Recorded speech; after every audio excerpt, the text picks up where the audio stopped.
Good afternoon and welcome to Working Wednesday webinar. My name is Mary Jo Williams. I am the Network Training Coordinator for the Virgin Islands Small Business Development Center.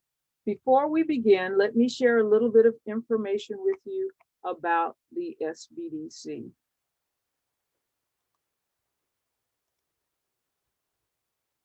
Has your business been affected by COVID-19? The Virgin Islands Small Business Development Center is available to assist entrepreneurs and small businesses in the U.S. Virgin Islands.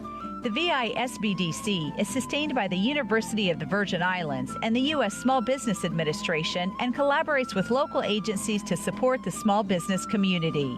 The VISBDC is nationally accredited and provides free consulting, business education training, and technical assistance. Attend workshops with subject matter experts from both the public and private sector. From idea generation to exit strategies, the staff at the VISBDC is ready to assist you. Now is the time to contact them, so don't wait. Call or email them to find out how they can help your business grow and succeed. ¿Su negocio ha sido afectado por COVID-19? El Centro de Desarrollo de Pequeñas Empresas está disponible para ayudar a los empresarios en las Islas Vírgenes de los Estados Unidos. El VISBDC es sostenido por la Universidad de las Islas Vírgenes y la Administración de Pequeñas Empresas de los Estados Unidos para apoyar a la comunidad de negocios pequeños. El VISBDC está acreditado a nivel nacional y ofrece consultoría gratuita, educación empresarial y asistencia técnica.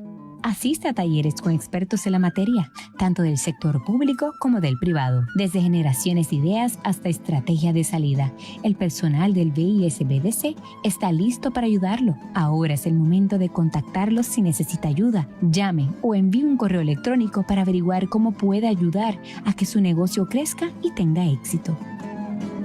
Okay, now we'll let Mr. Mark Wilson share his screen as we prepare for today's webinar. Today's session is Coopetition / Team Eventacular. And our presenter for today is Mr. Mark Wilson of the Wilson Company. And he does a much better introduction of himself than I do. So I'm going to let him introduce himself. Mark, you can share your screen. Are you not seeing my screen? I am sharing it. Okay. I see it. Excellent. Okay, well, good afternoon, everyone. My name is Mark Wilson. I own the Wilson Company.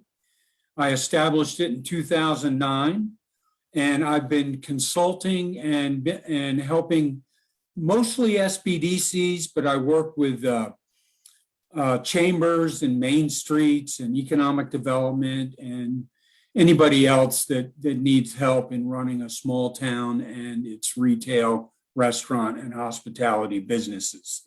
And that's my expertise, is retail, restaurants, and hospitality. I spent 4 decades in the business. I've run my own companies. I've run big companies with 550 stores. I owned 18 bicycle stores. I opened 83 Circuit Cities in the 80s, back in their heyday.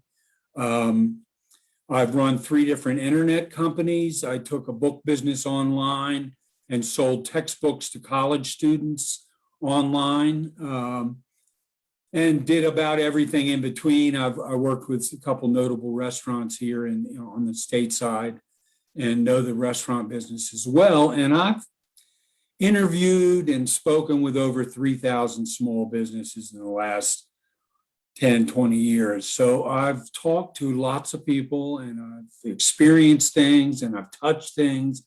I've opened stores, I've closed stores, I've raised money, I've lost money, I've taken companies through Chapter 11. I've closed companies.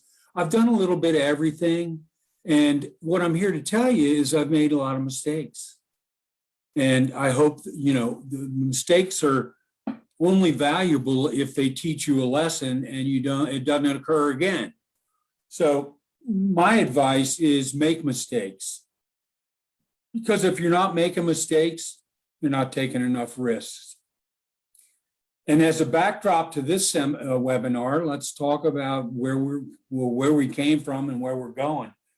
We just came out of one of the most difficult years in retail and restaurant and in hoteliers' lives in 2020 with the advent of the pandemic that showed up in roughly March of 2020 and has been with us ever since. So talk about the need to take risks and maybe make mistakes. No time better than now. My message is you have to evolve your business with the current circumstances and the customer. And know this more than anything, the customer has changed dramatically in 2020 and continues to be changed in 2021. We talk about it as the new normal. It is never going to be what it was before. You will not enjoy the same walk-in traffic you've had in the past. And why is that? Because so many people have discovered how to shop on the internet. So we'll talk about that some today. But today's seminar is more about light at the end of the tunnel, that people are getting vaccinated and that there are certain states on state sides that have rescinded the mask protocol and gone back to 100% open. So there are states that are moving ahead, and there are we're making great strides in getting Americans vaccinated. We've had some hiccups. We've had some stumbling blocks. The vaccination program did not roll out as smoothly as in the beginning as we had hoped. And we were also in the middle of an election. So that really postponed lots of things. And now we have a new president, and he has his goal is that Americans can get together for July 4th and be back to as close to normal as possible. So that's the goal. It's still several months away, but we are making progress, and it's becoming clear that the consumer is a little less wary about getting back out there and shopping in public. So we're seeing some return of the live customer, the customer that shops within your four walls, but we will never see shopping online to go back where it was before the pandemic. So I'd be willing to say that before the pandemic, most mom and pop retailers, most independently owned retailers, probably only did 5% or less of their business online. In fact, for the past 11 years, I've told them not to worry about being online and make sure that their website gets them found on Google, because we all know how important Google is, and we all know how important it is to get found. In fact, on the islands, when I was there after the storms and spent several weeks there, my recommendation was to make sure public Wi-Fi was available on the ports and docks where the cruise ships landed, so that the folks getting off the boats could get online and find what they were looking for and Google the things that they wanted. And that's incredibly important and still incredibly important. But this seminar or webinar is focusing on what to do once we're down the path a little ways and we're reopening and we want to bring customers back into our stores. So I conjured up this term of coopetition. You may not have heard it before, but I guess before I get there, let me move a slide here and show you your contact information and the local SBDC website and phone numbers so that you're capable of getting a hold of them when you need to if you have questions or you want to make an appointment. We're offering not live, we're offering virtual one-on-ones with me. If you're interested, you just need to email or call your local SBDC and arrange for an online appointment. But there is no secret that the SBDC is one of the best kept secrets in America, because so many people don't know about the SBDC. And all their help is at no cost. It's non-judgmental, meaning they won't judge you based on where you land in the profile of your store or your history of the store, or if you need help to open a new business, they're capable of doing that as well. And everything is totally confidential. So don't worry about sharing information with us, because what you share with us is confidential and won't be repeated to any other retailer or restaurant or hotel at all, ever. In fact, you're registered as a number and not a name. So it's very confidential. And we have a network of experts and a network of business owners that are now working for the SBDC. And if they don't know the answers that you need, they can contact the rest of the network and get answers that you need.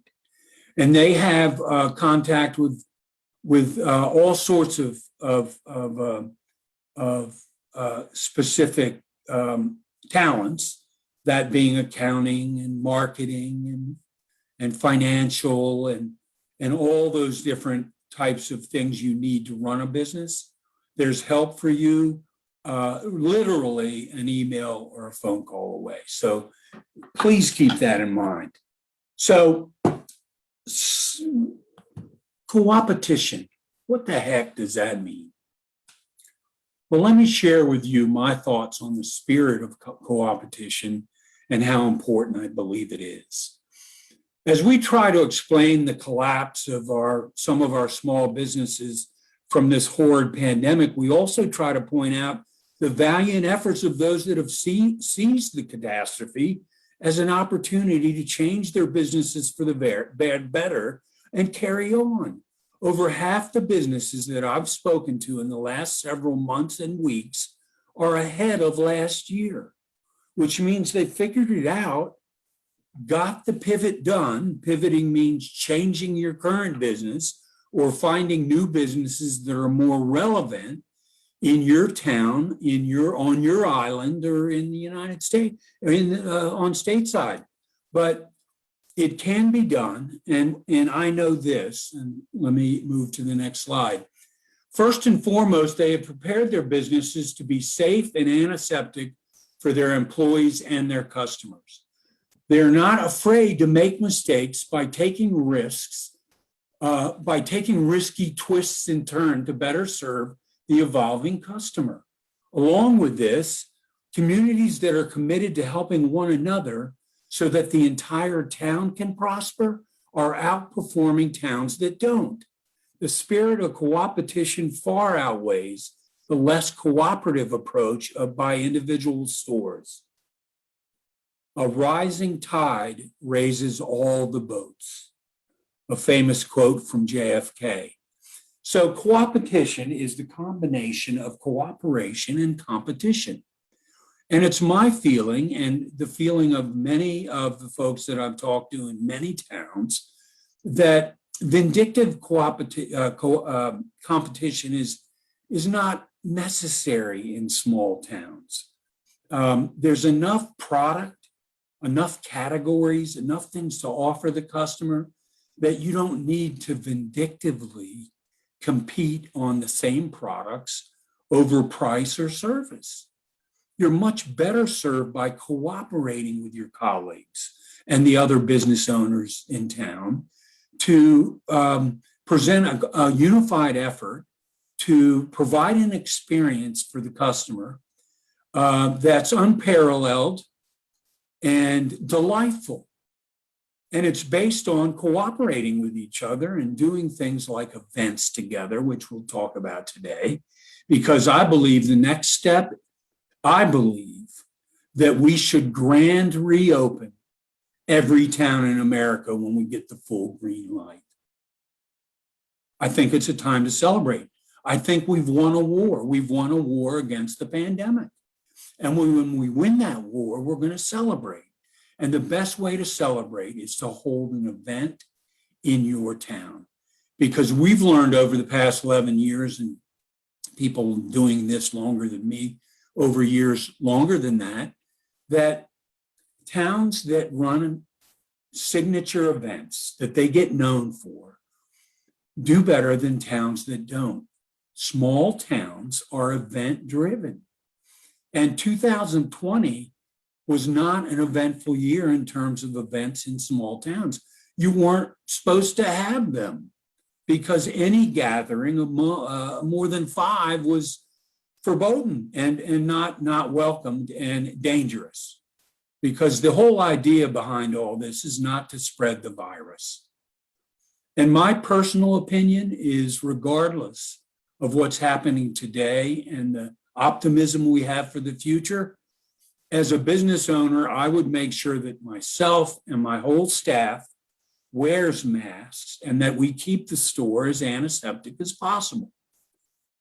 Now, you might then give the customer the option of wearing a mask or not, because those that have had both their vaccination shots in a couple of weeks are immune to the virus. So we have lots of people stateside. I don't know if you're experiencing it now in the islands, where they've had both shots and they just don't think it's necessary to wear a mask anymore. So my point is, let's not get in arguments. Let's not get in confrontations anymore.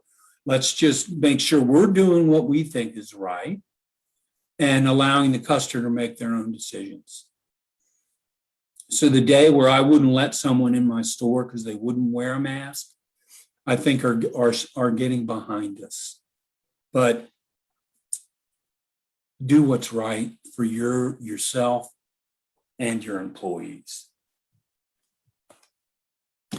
So let's talk about small town events. Some business owners believe that events actually stand in the way of doing business, that they don't bring them their customer, and that they just make the town crowded of people that came for the event but not interested in shopping. And here's my opinion on that. Shame on you if I bring you thousands of customers and you don't feel like you can sell them anything. Shame on you. I mean, I can bring a horse to water, but I can't make them drink. Well, I can bring tons of people to your town based on an event, but I can't make them come in your store if you haven't done something special to get them in there. So again, I don't believe in events bringing the wrong people to town. They're intended to bring repeat customers and new customers to town. And they're also, the purpose is to bring the locals out and get them shopping. And most events are marketed way above what you could do individually and you could afford on your own. And each visitor should be considered a potential shopper. You know, I've been in towns where there's an event going on, where there's certain retailers in town that don't even open. And I think to myself, how backward thinking is that? There's, in some cases, thousands of people in town over the weekend or over the days of the event that are potential shoppers. How could you afford to turn your back on that? So it's another example of coopetition, where the group, the merchants get together and they plan an event and they work together to make it a successful event, and they promote the event on all their social media and websites, and the town promotes the event on their website, and the chamber promotes it on their website. So everybody's working together to make this happen. It's far more impactful than you having a private sale. It's much better to do it together as a whole town. So there's your first example of coopetition. And the second example is being involved in the vision, planning, and execution of the event. Help shape the event.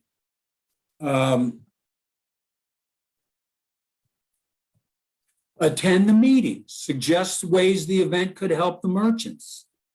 See if the event website will have links to every store in the town.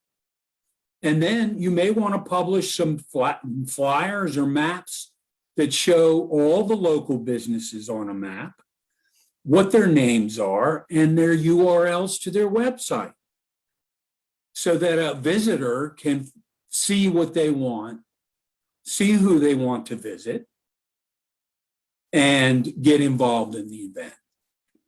So that's another example of being involved. One of the things that I talk about recently, and I want to share this with you, is there's the consumers really concerned with four things right now. Convenience, it's the 4 C's, by the way.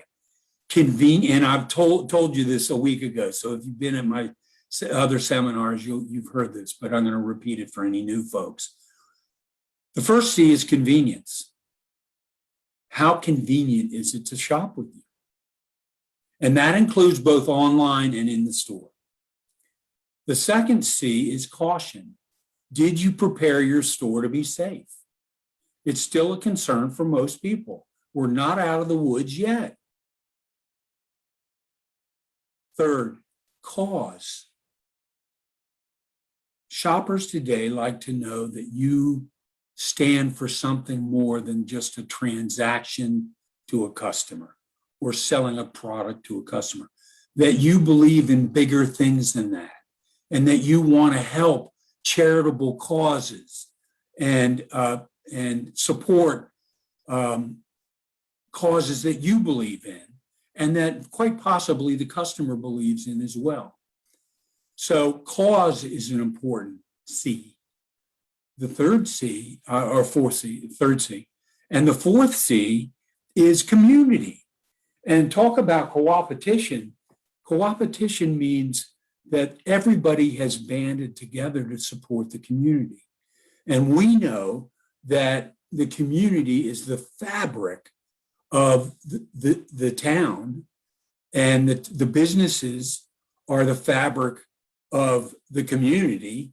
So small business is incredibly important for the success or not non-success of a town in a given area.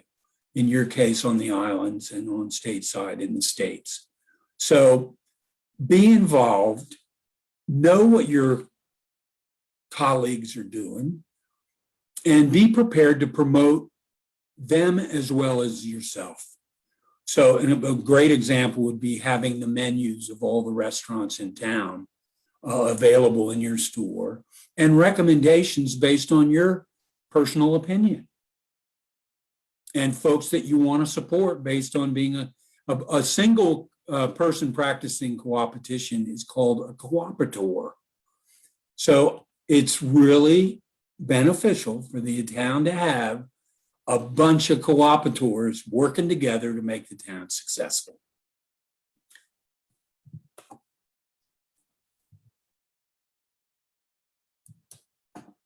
What does Team Eventacular stand for? It stands for towns, events, and merchants partnering for profit. So towns, events, and merchants partnering for profit. And Eventacular just speaks to the events that your town has. And from my experience of visiting towns across the country, there's, I don't know, 2 to 4 signature events that each town has based on the season and what they're known for.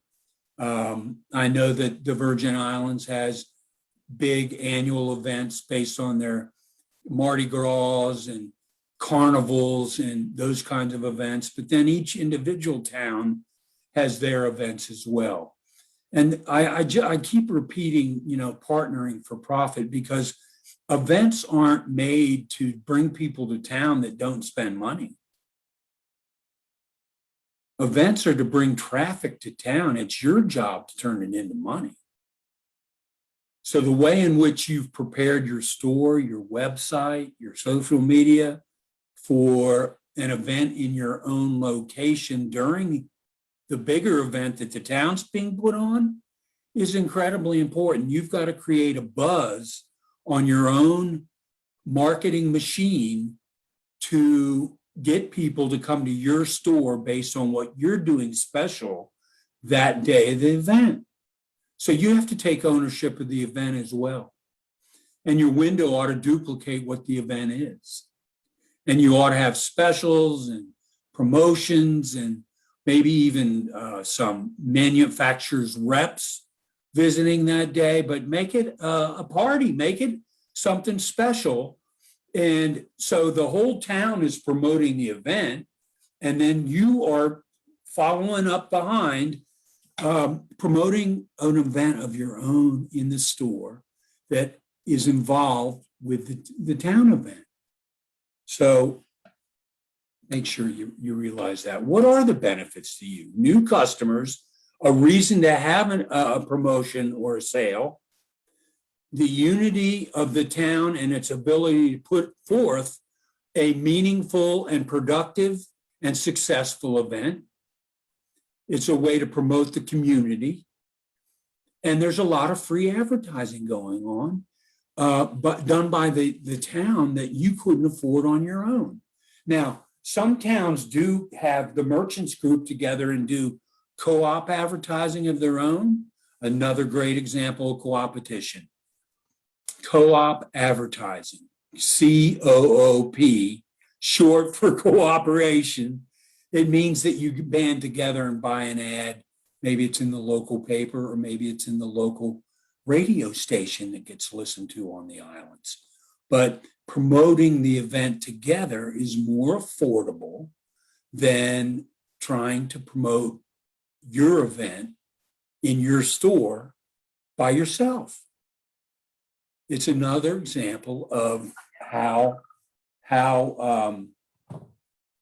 working together has its benefits and allows you to maximize your spending power. The next part of having an successful event is the planning and promotion of the event. And there's some planning and logistics to think about when you throw an event in your town. And I just want to cover those with you quickly so you know what I'm talking about. Where will you park the people? And and how will people get to your town if they've come off a cruise ship or off an airplane? So the logistics of getting people in and out of town, and if they're using vehicles, where to park them. Many towns park cars off the main part of town at a school parking lot or somewhere else that's a good place to park people. And then they use a jitney or a small bus to move people from the free parking area to the downtown event. There are also two types of events when you run an event in your town. There's closed events and open events. And what do I mean by that? A closed event is where you actually cordon off the downtown blocks and charge people to come to the event. So some events are moneymakers for profit because there's a charge to get in. And those are closed events. And the advantage of a closed event is you know exactly how many people came because they have to come through an entry point. And then you have the ability to give them information right at that entry point, like a flyer or a map of where the local businesses are located. with their URLs, because 9 out of 10 people, and I tell you during the pandemic, 10 out of 10 people go to your website while they're standing in front of your store or coming to your store or traveling to your store. They want to see your website. So that's an incredibly important piece. Will you have directional signage within town pointing out places to visit while people are there? The other type of an event is an open event where the town is not cordoned off at all. There's no charge to get in. People come and go as they please, but it makes the entry and the planning and the execution of the event a little easier because people come and go as they please. So communication is important. How you promote the event, both on traditional media and on websites, and how you promote the event individually for your individual store. It makes a huge difference. And the window itself, your windows during an event, ought to represent what the event is and that you're part of it. So what you put in the window should be in concert with whatever you're promoting as the event. So let's say it's Island Carnival. Well, the window should represent that with a carnival window. And know this, that 40% of what you sell is a result of it being in your window. So the other thing that you need to make sure that you've put in there is product you want to sell. Product that you want to sell, because 40% of what you sell is based on it having been in the window. And when you build a window, you want to make sure that you realize that whether people are standing on the sidewalk looking at your window or whether they're driving by in a car, because you've got to create two different windows for that event, or two different kinds of windows based on whether they're driving or walking. If most of your visibility of your window is from the street in a car, then it needs to be big, bold, and simple. And it needs to be viewable. And if you're using any writing, readable from the street. If most of your traffic is on the sidewalk and they have a chance to stand and look in your window for several seconds, then your window can be intricate and small and detailed. It's fine. So it depends on, they've got about 3 to 5 seconds if they're in their car, and they have as long as they want if they're standing on the sidewalk. So that's important. That's important that you make that differentiation based on what the consumer sees and how far away they are from your window. Sandwich boards, if you're allowed to have them, I believe you are, to point out any special things you're doing that day. It might be hot as Hades down in the islands. On the day of the event, you might say that, it's air conditioned inside, or you might have free water inside. You want to get the people inside your threshold because you want them in your store during an event. You want them shopping in your store. With the same breath, I want to say that your website needs to be set up for the event as well. So the homepage should represent the event. And you should have coupons and promotional things that are downloadable on your website. And you ought to have a menu of things that are going on the day of the event in your store. And I'm going to help you with that and tell you exactly how to do that in a minute. So events typically also have outdoor locations. So many times there's booths set up out on Main Street. There's booths on the sidewalk. So there's booths all along. You see in this picture, there's some booths and there's live music. We know, having visited many, many events and helped plan many, many events, we know live music works and attracts people.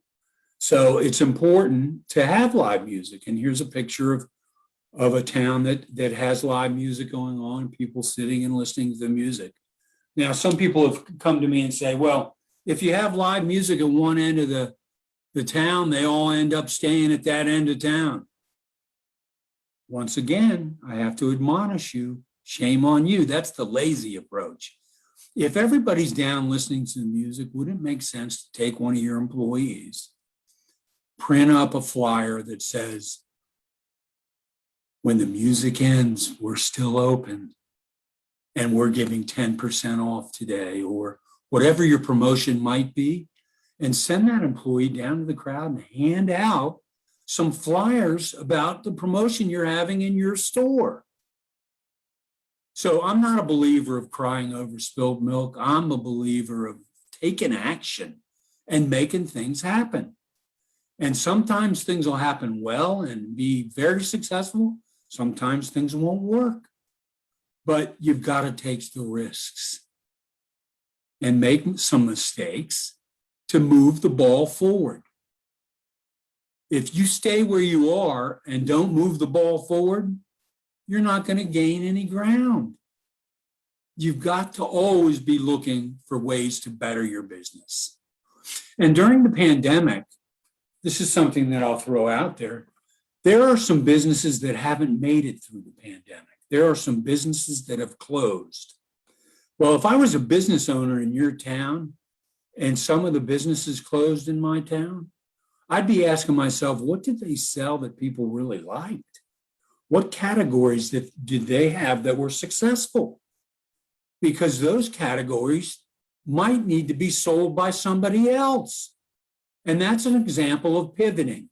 Pivoting not only means improving your own business that you currently do, but finding new businesses that are new revenue streams to improve your business based on the reduction of walk-in traffic. So the studies show that walk-in traffic is going to be down by 50% this year, but online business is going to be up by 70%. So you got to have both now. You got to be able to shop online on your site. Booth setup's the same as having a store. You got to have, good displays. You got to do giveaways. Promotions. People love swag. Swag's the little tchotchke type things that you can give away. It's a pencil with your business name on it with a URL. It's a keychain. It's a flashlight. People love takeaways and giveaways. So, what kind of customers come? Everybody different comes. Some people would look at this picture and go, oh my God, I don't want all those strollers in my store. Well, of course you do. They're people. They're potential customers. So you're going to get customers that don't plan on spending any money. You get customers that come just for the food. You could get customers that come just for the entertainment. But you get customers that are looking for new places to shop. And on the islands, they may have never been in your store before or to the islands before. So they're trying to experience everything they possibly can. So keep that in mind as well. When you set up the event, you want to have a strategy of making it difficult to move quickly through the selling areas. You want to have, we call it pinball, and you want to have customers not be able to do a quick lap through town, just up one side of the street and down the other. You want them stopped by booths and card tables that stop them in their tracks and they have to go right or left. You want to slow them down. So what happens in a booth? Same thing that happens in your store. You got to stop, smile, make eye contact, have a great opening line, a non-solicitory greeting, use some product knowledge or special pricing, always ask open-ended questions, which are questions that can't be answered by yes or no. So all those things are important during an event, and you have to stay focused on the customer. You have to make them your primary focus. And don't get into side conversations. Don't get into conversations with your booth mates. Be doing business and stay off your cell phones. So we're not going to answer this today, but local events are important, and I think we ought to start thinking about them again. And I will be doing another seminar further on in the year when the green light gets flashed for people to start shopping 100% and not wearing a mask anymore. And we'll probably bring it down to the islands for you all. And then always start planning your next event when the first one ends, when it's fresh in your mind and you have the ability then to recap what worked, do a postmortem. You know, what worked, what didn't work, did the parking work? You know, how did everything pan out so that the following year, the promotion or event can even be more productive. So to finish up here, I'm the Wilson Company. I established it in 2009. My education is in botany and biology. So people often ask, with that education, how did you end up in retail your whole life? So I did some research, and I found out that my great-grandfather was a general in the Civil War. And when the war ended, he took a wagon train of 300 people from the state of Pennsylvania to Bozeman, Montana, and opened the Wilson General Store in 1866. And that's my great-grandfather seated on the loading dock, second from the left. And I found this quote from him, and it's really why I do what I do today. And I just wanted to share with you this paragraph from my great-grandfather. My business standards shall have them in them a note of sympathy for our common humanity. My business dealings, ambitions, and relations shall always cause me to take into consideration my highest duties as a member of society. In every business and business life, and every responsibility that comes before me, my chief thought shall be to fill that responsibility and just discharge that duty, so that when I have ended with each of them, I shall have lifted the level of human ideals and achievements a little higher than I found it. And that's my purpose, and that's why I do what I do today. So over these last 6 or 8 seminars I've done for the last several weeks, I hope I've done just that. I've raised the level of human ideals and achievements a little higher than I found it. And I gave you ideas and gave you pearls of wisdom that I've learned over the years that you can use to be more successful as an independently owned business on the islands. I know it's only 2:45, but that's what I have for you today. I'd like to know if you have questions or comments. Otherwise, let's find out. Mary Jo, do we have anybody in the offing that wants to ask some questions? Okay, if you guys want to ask a question on air, just raise your hand and I'll recognize you and we can unmute you. You can put your question in the chat if you are a little bit shy.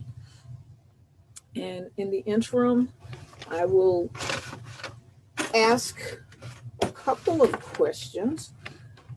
We have a couple little poll here. And in terms of our poll, I'd like to know, how did you guys learn about the Virgin Islands Small Business Development Center webinars? And if you'll take a couple of seconds to answer that question, that'll be pretty cool. We'll give you 3 more seconds and then I'll end the poll. All righty, we're going to end the poll now. And 100% of the persons that responded got an email. So that's pretty good.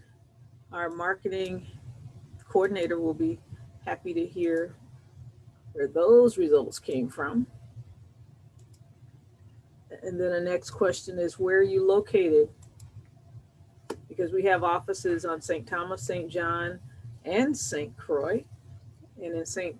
Croix, we're located at Estate Peters Rest next to the Sprint T-Mobile office. In St. Thomas, we're located at the old West Bay grocery store building, also the old census office. And in St. John, we're located across from the National Park office. And we're seeing people generally not in our office, but by appointment only, and definitely online and over the phone. So I'll end the poll now and share my results. 67% of the people that responded are in St. Thomas, and 33% of the people that responded are on St. Croix. Excellent. And I will stop sharing that. Okay.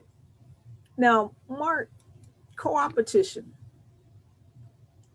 You think that's the best way for the majority of small businesses to get by? I do, based on my experience. And I've been to thousands of towns in the last, dozen years. Towns that work together and merchants that work with their colleagues closely far surpass the towns that try to do it individually and without a combined effort. And so much so that I've created the word, and I believe in it very, very strongly. The towns that cooperate and are cooperators are far more successful than towns that do it as disparate groups and try to do it by themselves. All right.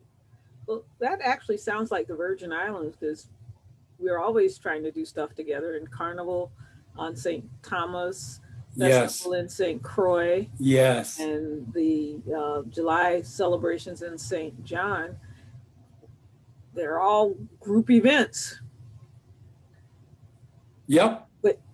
And it would probably be a good idea if people work together more on a daily basis as opposed to just those signature events. Oh, yes. I didn't mean that you only work together when you do a town event.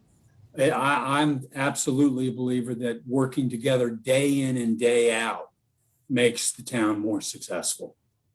Okay, excellent. Well, I put a copy of the presentation in the chat so folks can download that at their convenience. And I want to thank Mark for being our presenter for the last 8 weeks on disaster resiliency and preparedness. And on behalf of the SBDC staff on St. Thomas and St. Croix, we want to thank you for your attendance here today. But we got some goodies for you next week. Next week on Tuesday, we have Wayne Huddleston, the Senior Area Manager for the SBA in the Virgin Islands, and he'll be presenting an update on the Economic Aid Act, CARES Act, and the American Rescue Plan Act, which will give people updated information about the PPP, the idle loan, the Shuttered Venue Operators Grant, and the Restaurant Revitalization Fund grants. And I know those words, grants, really tickle people's ears. They like to hear those words. Yes, indeed.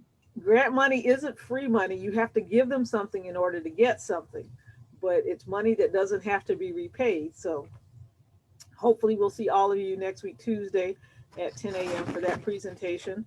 And next week, Wednesday, we start our business development series, which is an awesome series. It's basically developing a business plan on the 21st, the fundamentals of business credit on the 28th, and on May the 5th, we'll be starting your business in the Virgin Islands.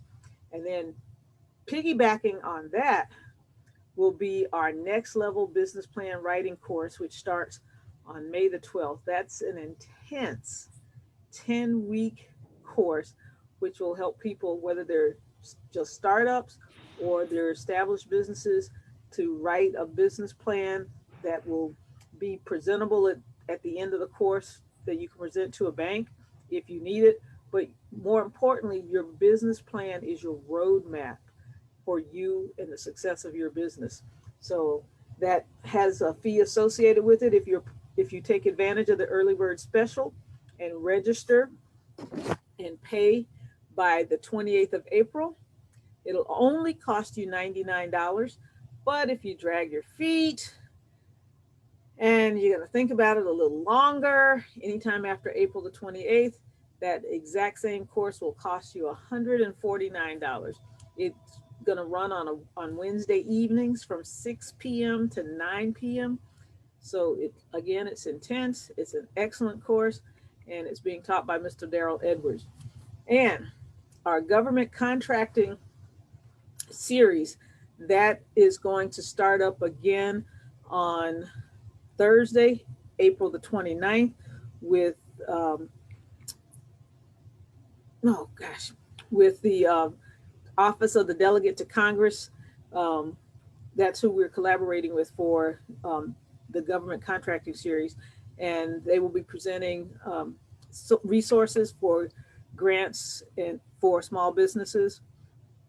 And that's on April the 29th at 12 noon. And then on May the 12th, Maintaining Business with the Recovery, which will be in collaboration with the Office of Disaster Recovery at 12 noon. They're going to be doing that presentation. And our presentation on Bonding 101, that was postponed because of circumstances beyond our control. It was originally scheduled to be tomorrow, but we're looking to reschedule that as soon as possible. And as soon as we get that date, we will let you know about that. But we're hoping that that will also happen in May. So we have a lot of events coming up, and we hope all of you will go sign up on our webpage at visbdc.org and register for all of our upcoming courses. And we look forward to seeing you next week. Thank you all for joining us today, and have a great weekend. Goodbye, everyone.